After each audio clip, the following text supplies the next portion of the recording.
Assalamualaikum warahmatullahi wabarakatuh. Di sini saya akan menjelaskan yang pertama yaitu fungsi produksi.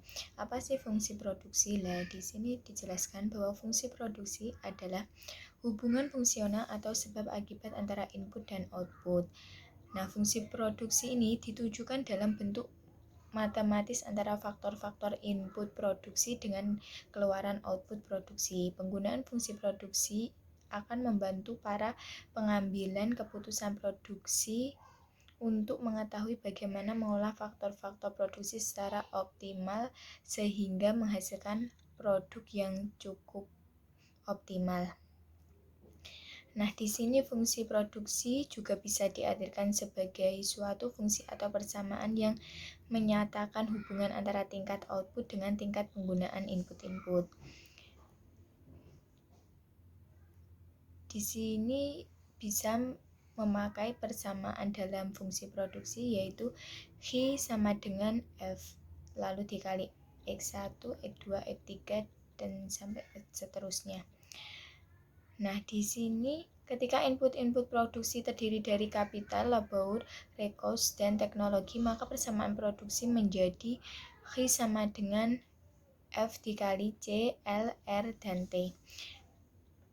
Di makalah sudah dijelaskan nanti apa saja itu X, F, dan sebagainya. Untuk selanjutnya, persamaan tersebut menjelaskan bahwa output dari suatu produksi merupakan fungsi atau dipengaruhi atau akibat dari input. Nah, di sini artinya bahwa setiap barang yang dihasilkan dari produksi akan tergantung pada jenis atau macam dari input yang digunakan. Nah, perubahan yang terjadi pada input akan menyebabkan terjadinya perubahan pada output juga. Dalam mempelajari teori produksi, ada dua hubungan antara input dan output yang saling berguna bagi pengambilan keputusan manajerial, yaitu yang pertama hubungan antara suprut dengan beberapa input yang digunakan secara bersama-sama. Nah, hubungan ini dikenal sebagai karakteristik return to score dari sistem produksi. Nah, di sini konsep itu mempengaruhi skala produksi yang optimal atau peluang produksi suatu perusahaan. Yang kedua yaitu ada hubungan antara output dengan variasi dari satu input yang digunakan. Istilah produksi dan penerimaan suatu faktor produksi digunakan untuk menandai hubungan antara kuantitas suatu input yang dihasilkan dengan secara individual dengan output. Manajemen produksi, produk total, rata-rata, dan marginal. Manajemen produksi adalah kegiatan pengambilan keputusan yang berkaitan dengan pengelolaan masukan atau faktor produksi berupa bahan baku, bahan penolong, teknologi, dan manajerial menjadi produk berupa barang dan jasa yang bernilai produktivitas dan efisiensi yang optimal. Sehubungan dengan kegiatan manajemen produksi perlu diperhatikan konsep-konsep produksi seperti proporsi penggunaan input. Dalam praktek produksi, manajemen harus melihat bagaimana kemungkinan atau peluang pengguna input untuk menghasilkan output yang diinginkan. Oleh karena itu, maka manajemen perlu memikirkan bagaimana kombinasi penggunaan input yang optimal untuk menghasilkan output tertentu. Di samping juga bagaimana mencapai output yang optimal dengan penggunaan input tertentu untuk mendapatkan informasi. Perlu dipahami berbagai istilah seperti produk total atau TP, produk marginal atau MP, dan produk rata-rata atau AP. Dari penggunaan input, berbagai istilah tersebut merupakan informasi yang diperlukan manajemen dalam pengelolaan produksi barang dan jasa yang menjadi bisnisnya. Terima kasih.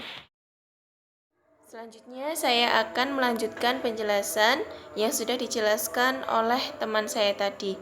Yang selanjutnya ada subbab C, the law of diminishing returns. Ketika kita menggunakan dua faktor produksi yang berbeda, yaitu faktor produksi tetap dan faktor produksi variabel, setiap kali kita menggunakan faktor produksi variabel, maka jumlah hasil produksi akan meningkat.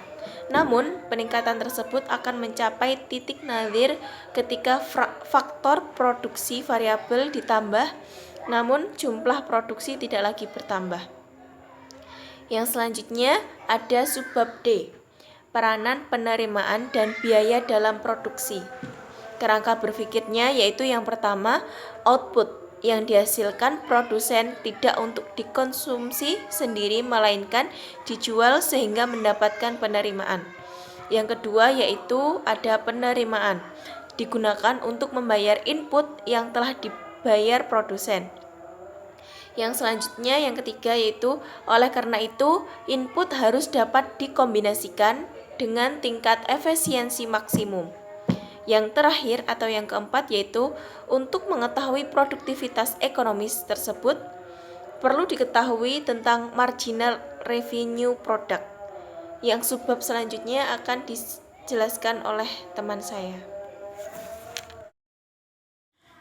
Baik, terima kasih. Kemudian pada poin E, yakni pendekatan satu variabel input dan pendekatan dua variabel input. Untuk yang pertama, pendekatan satu variabel input atau jangka pendek. Yang dimaksud dengan produksi jangka pendek ini adalah masa atau periode produksi di mana ada satu atau beberapa jenis input yang penggunaannya tetap. Oleh karena itu, pada produksi jangka pendek ini berlaku selama teknologi dan kapasitas produksinya belum berubah. Kemudian yang kedua, pendekatan dua variabel input atau jangka panjang. Yang dimaksud dengan produksi jangka panjang ini adalah masa atau periode produksi di mana semua input produksi adalah variabel atau bisa berubah.